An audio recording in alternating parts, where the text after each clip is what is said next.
Oke, kali ini saya akan mengajarkan bagaimana menjalankan alat race stacker ini secara singkat bagi orang awam. Oke, pertama ini switch naikkan aja begini, langsung kita menuju tangga naik. Oke, setelah kita naik kabin, ini panel kita turunkan. Oke, seperti ini. Lalu kontak on 2 kali sampai nyala semuanya. Setelah itu kita putar ke atas. Oke, udah bunyi.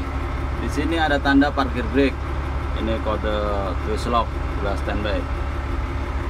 Lalu kita buka parkir brake. Oke, tidak lupa ini di bawah, yang ini gas, yang ini rem, semua rem. Jika udah parkir brake udah dibuka, ini buat maju mundur. Kita coba mundur.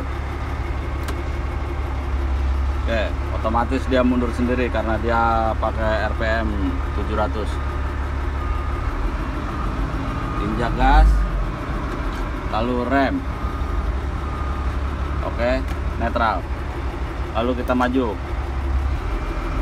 Injak gas sedikit, maju.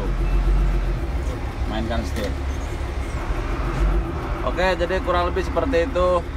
Jika terjadi kondisi darurat, orang selain operator, cara mengoperasikannya seperti itu. Setelah itu kita parkir brake, kita turunkan kontak sekali lagi. Jadi seperti itu singkatnya. Oke, terima kasih, semoga bermanfaat. Assalamualaikum warahmatullahi wabarakatuh.